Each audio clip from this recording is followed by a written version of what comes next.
Good evening, everybody. How are we all doing? You didn't think we'd see me and Ian, but we're back. How you doing, mate? Not too bad. Been quite busy with cricket-related activities, but yeah, not doing too bad. So I'll quickly read the statement out, and then we'll get into a little bit about Root, and then obviously who we sort of who we think might be captain, but I don't think there's many options. But so this morning, it was about 9 o'clock, I think, Ian. I think when I rung you, the news broke. So this is Joe Root's statement. After returning from the Caribbean tour and having time to reflect, I've decided to step down as England's men's test match captain. It has been the most challenging decision I've had to make in my career, but having discussed this with my family and those closest to me, I know the timing is right. I'm immensely proud to have captained my country and will look back on the past 5 years with enormous pride. It has been an honour to have done the job and to have been a custodian of what is the pinnacle of English cricket. I'm excited to continue representing the Three Lions and producing performances that will enable the team to succeed. I look forward to helping the next captain, my teammates and coaches in whatever way I can. What's your thoughts? Well, I was just saying in the green room there with Martin that when we watched I was watching the last test with my wife, and afterwards I'd said, I think that's the last time that Joe Root's going to be captain of England. He looked a dejected, fallen man. I think his statement is, I think it's been coming for a while. There's all sorts of rumours about who's going to be director of cricket, perhaps the coach. If Rob Key comes in, I know he's already said he would relieve Joe of his duties. I think his win ratio, it actually bears up. I think it's something like 42%, but the results of late just simply haven't been good enough, and I think it's time to change. I mean, it's a 24/7 job, the England captaincy. It is the pinnacle, the test cricket captain of England or of any nation. I mean, just look at Australia. It is the absolute pinnacle, but it's an always on situation, and it must take its toll. But he can be a leader. He can be a leader on the field with the bat, and maybe it will free him up to score even more runs for England. Yeah, I was reading earlier. They said it was a bit like the Prime Minister, and like he comes in with a big fanfare, and then he sort of exits out the back door when he goes. And look, I think it's 5 series now that we've lost.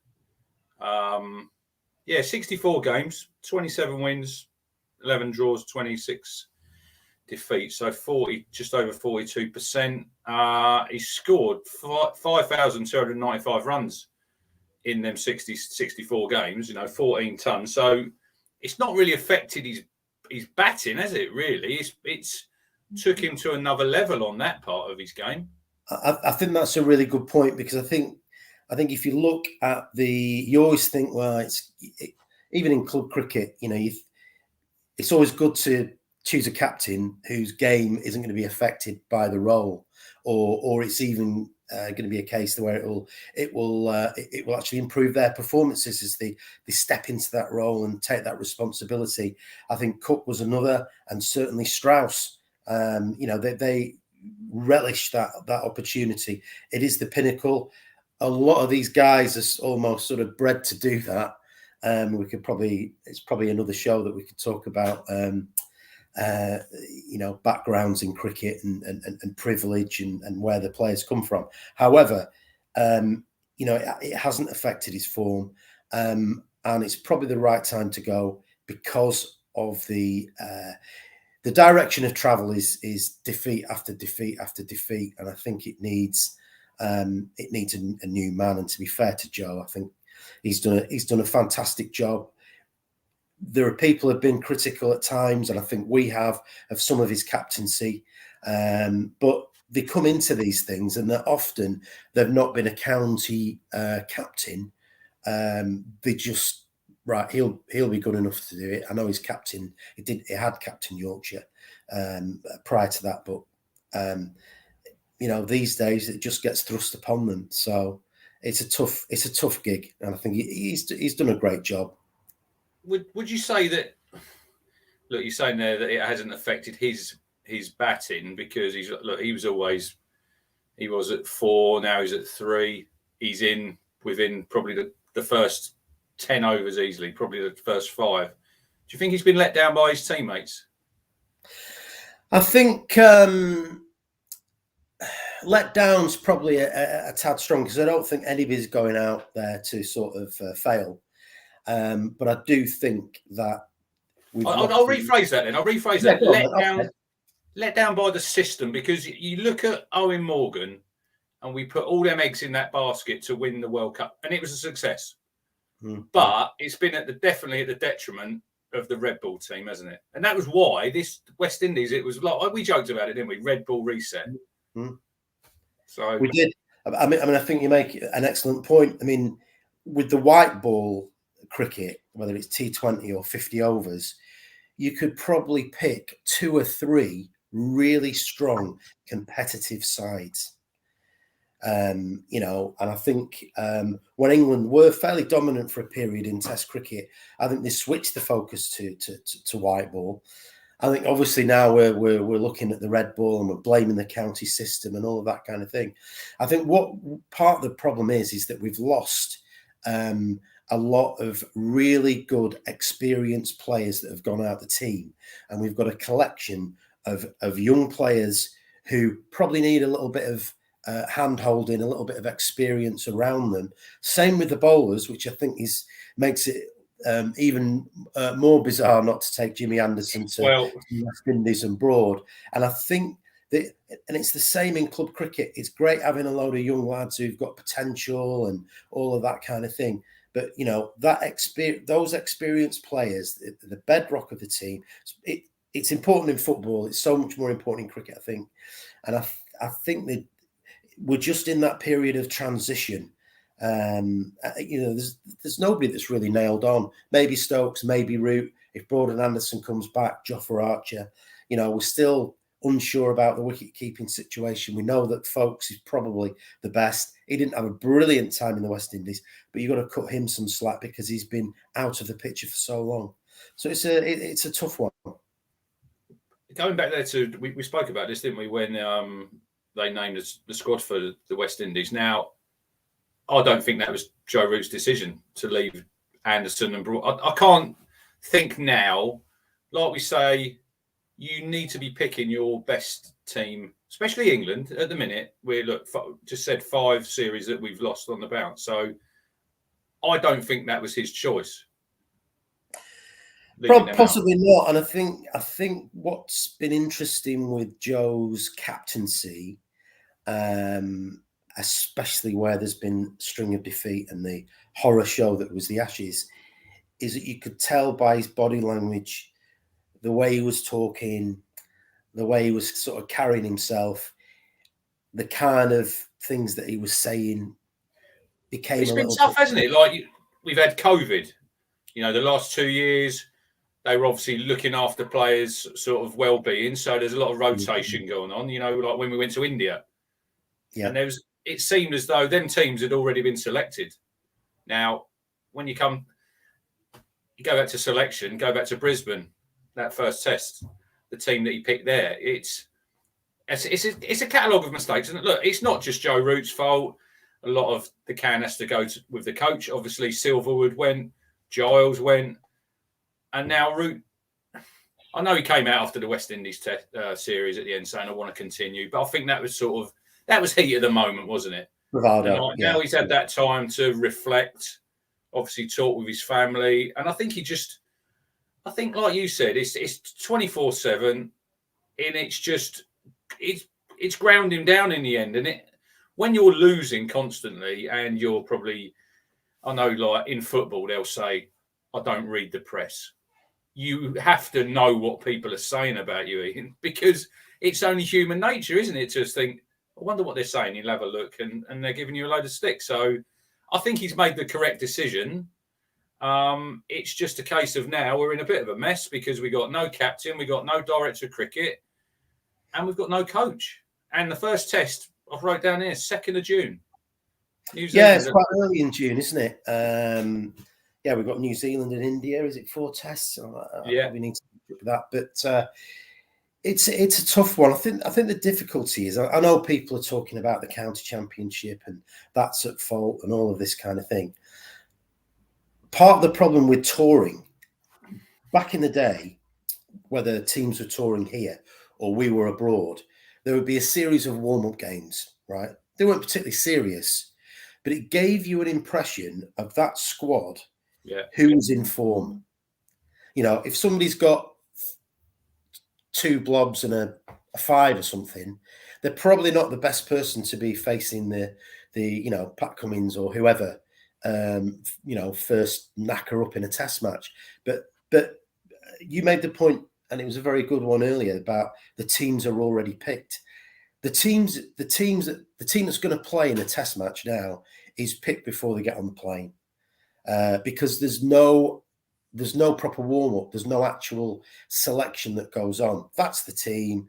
You've got an idea who's going to be carrying the drinks. And that means the pressure's on because they're going into it almost cold, especially if they get a rain. I know they do have a warm-up game and they have to acclimatise, but, they'd have 4 or 5 games back in the day. I know it's difficult because there's so much cricket played off the globe with franchise cricket. Maybe guys are playing 9 months a year of white ball and 3 or 4 months a year or whatever of county cricket. It is difficult. You've got to squeeze it all in. And I think that's obviously the problem with domestic cricket. Because obviously when they went to, we won under Strauss, didn't we, in 10-11 out there? I think we had 3, maybe 4. And he took that really seriously. Strauss said he wanted to win them games to build that momentum up. And you were right what you're saying there. Now, they probably there's a game, sort of an inter-squad game that they normally play between themselves. I think was there one game in Australia they had a warm up? I think there was. Yeah, was it rain affected? Yeah, there was another thing. They didn't have a lot, but then in between the tests now, they don't have any games at all. No. So and I get it. I get it. I understand that obviously a lot of it is dictated by television revenues, and you're playing the next week, and they've got to compact everything in because it's such a tightly packed schedule, and there's all this cricket and this, that, and the other. But it does have its downsides, because if somebody's in a really bad mindset is so, as we know, mindset is so important in any sport, but in cricket particularly. If you're not feeling it, if you're having a bit of a bad time or whatever it is, and you can't seem to get it off the square, maybe it's right. Well, hold on a minute, we'll make a slightly different decision.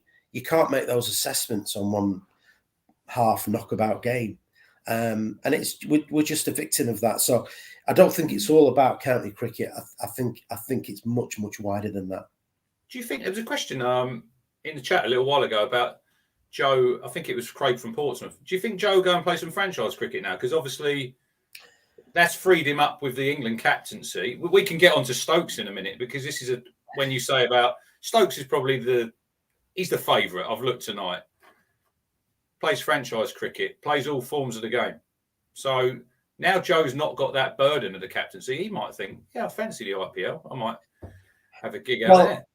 And it's a very good point. He might well do that. I mean, obviously we're into, I know it's Lancashire's first game of the campaign, but we're already into the second. Just quickly on that, we'll touch on, while you're on Lancashire, why is Jimmy Anderson not playing? Because the ECB have said he shouldn't play. Same with Sak Mahmood. That's a rubbish. I mean, you couldn't make it up, could you? Oh, you're not going to go, we're going to rest you, and all of this kind of thing for whatever reason. And now the ECB, because essentially contracted players, have said, you're not going to play. Lancashire, they're playing their first game, and it's going reasonably well. I won't mention Matt Parkinson. But it's the three for tonight. It's the second round of matches, right? And, people said, the best players aren't playing county cricket, because quite a few of them are playing in the IPL.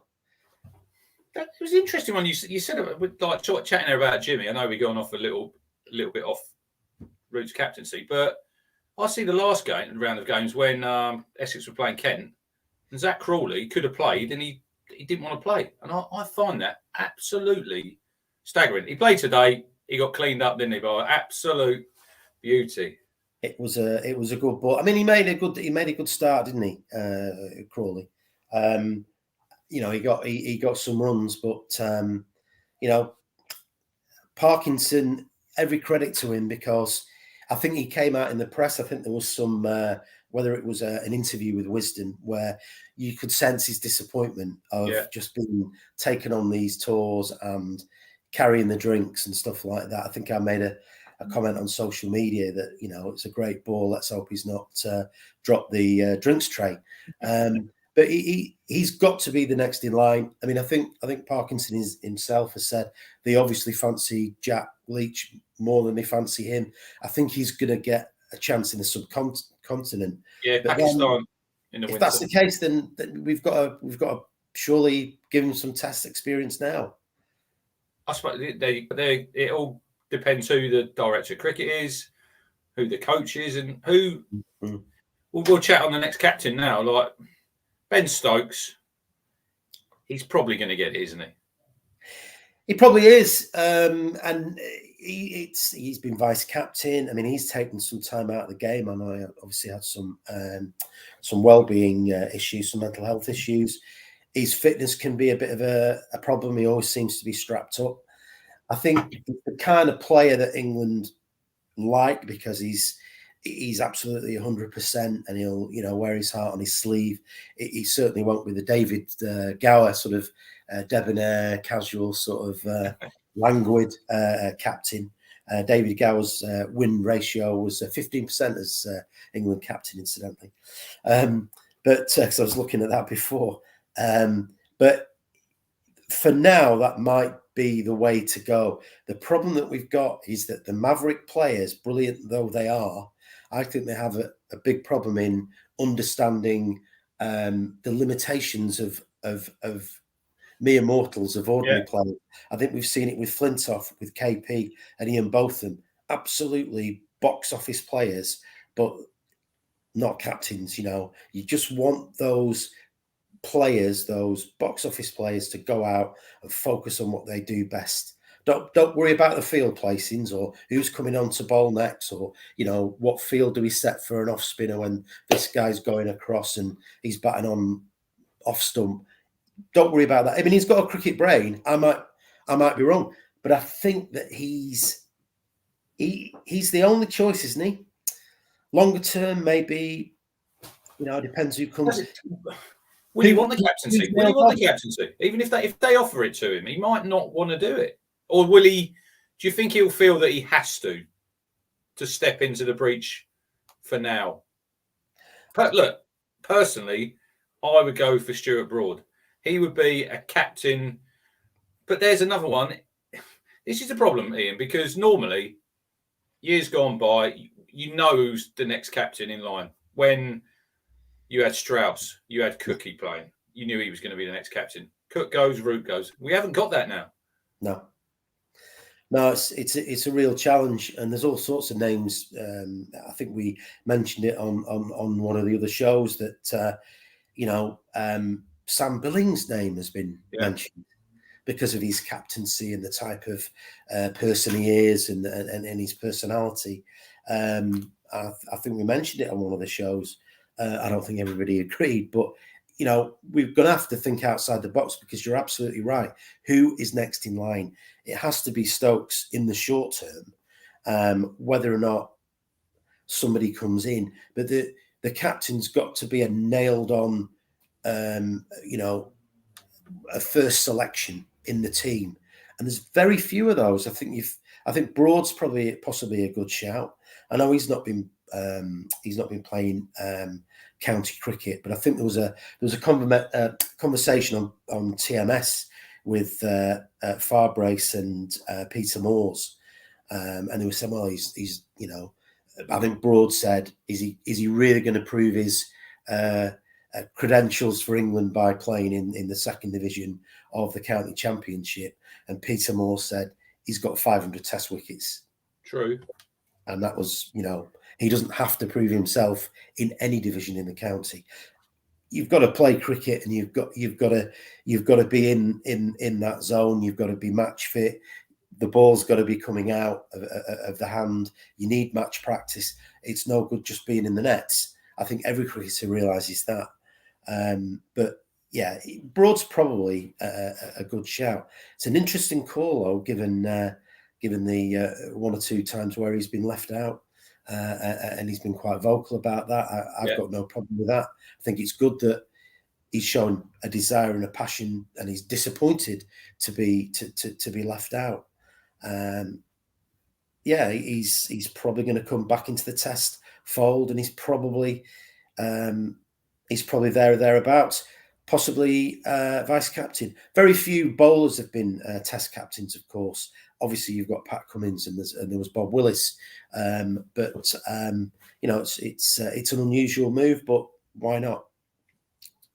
But I was thinking today, and look, he's not in the team in a minute, and I think we did talk about him in the win. I think he's probably done as far as Test match cricket. Josh Buttler, if he had been nailing his form, I think he's got I think he'll be probably the next one-day captain when Morgan goes, because he's got a really good cricket brain, and I think you've got one there who you possibly could have turned to. Jimmy Anderson, possibly. We're scraping the barrel, aren't we, really? And then when you think of, like you were saying, there's not many people in this team who are nailed down. So even if Stokes done it for a year, 2 years, where do we go after that? I've heard people say Zach Crawley, like he could be a good captain in the future. Rory Burns as captain at Surrey, but none of these guys have nailed down their place in that England team.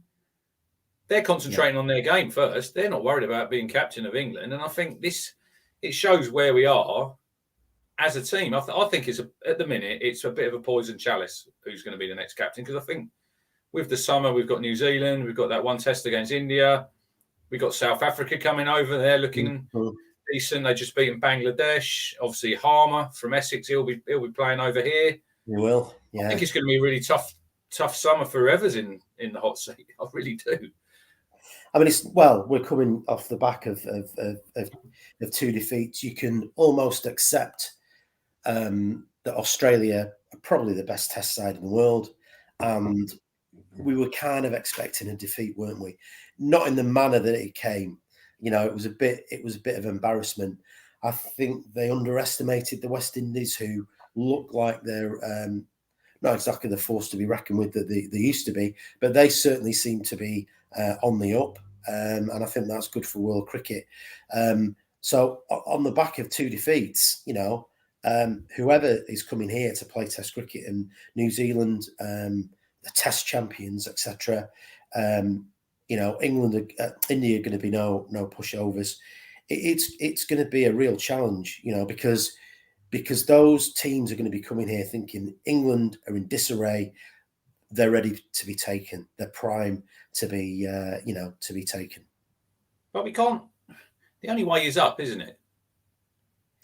So well, yeah. We're at the bottom at the minute. So whatever happens, it's got to be better than has been in the last. I think is it one win in the last 17? I think we've had. It's pretty abysmal. I mean, again, looking at some of the win ratios, Atherton 24%. Gooch 29%, Gower 15%, as mentioned, and they weren't seen as poor captains, and they were certainly nailed on players and very, very good Test players. I mean, obviously back in the day, it was when I was growing up, you know, if you got a draw, it was something to celebrate. But you know, there's that expectation. That's a good comment there from Paul. He says about Joe. And it says these are challenging times. Test cricket is under so much scrutiny, and all players have a choice as which format to play in. Bang on. Mm-hmm. Because it's not the be all and end all now, is it? When they can go and you can go to an IPL or a Big Bash and earn the big money. Where this is what I'm saying about Ben Stokes. Is he going to be prepared to give away that IPL contract and say, right, I'm going to focus solely on England Test cricket? I think he loves playing for England. He gives everything. And I think sometimes that is to the detriment of himself.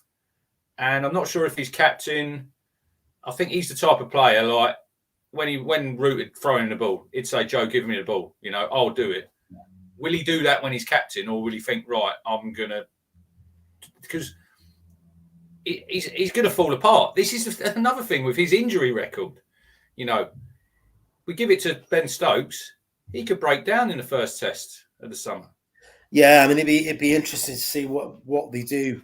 I mean, whether it's just, Stokes as captain, Broad as vice captain, and if Stokes does break down, then you've got Broad to step in there. It has to be Stokes. I think going back to what you're saying about Stokes in England, I think that he would put, he's earned quite a bit of money in cricket, and I think he would put that. I think he would put Test cricket and England Test cricket before franchise cricket. Obviously, where there is an opportunity where he's not playing for England, I'm sure that if he's fit, that he'll take that. He'll take that opportunity. But I can't think of anybody else in that side who'd be more passionate about playing for his country than Ben Stokes. Right, we've got 1 minute. I'm going to ask you, what was your favourite Joe Root moment in them 64 Test matches? Put you on the spot. That is a hard one. I should have revised. He got a 5 for, didn't he? 5 for 8. He did. He's in for his bowling. That's an interesting one, though. Whoever's captain now, will they bowl him a bit more? Because I don't think he bowled himself enough sometimes. No, you're right there, and it'd be interesting if it is Ben Stokes to see how he bowls himself. I think the main my sort of memories of Joe Root is the fact that he stepped up to the plate, and he's more often than not he's done it with the bat, when it was needed. He scored a lot of hundreds. I know people were talking about his conversion rate, and he's going hard at balls that he shouldn't really be playing at, but he's scored a lot of tons for England, and that combined with the captaincy in a declining team, I think that's impressive. Right. What's your lasting memory? I would say the highlight for me was probably the win in Sri Lanka. To go to the subcontinent is really tough. It's tough. Look, we went to India, we struggled out there. Sri Lanka, they're not the strongest, as strong as they used to be, but I think to go out there and to win 3-0, I thought that was a really good effort. Look, he had a good win away in South Africa, but I just hope now Joe, he goes back to enjoying his cricket, and I think with that pressure, look, his game's at a great high level now, but I just think he could just enjoy his cricket and just score lots of runs for England and help whoever is the new captain. Anyway, thanks for you, Ian, for coming and standing in. Everyone else was nowhere. Brandon was playing football tonight. Rob's in Costa Rica. Oh, very nice. Yeah, there you go. So anyway, thanks for everyone tuning in. And if you're in the chat, stay with us because we have got Talking Town, the Rotherham build-up. See you all soon.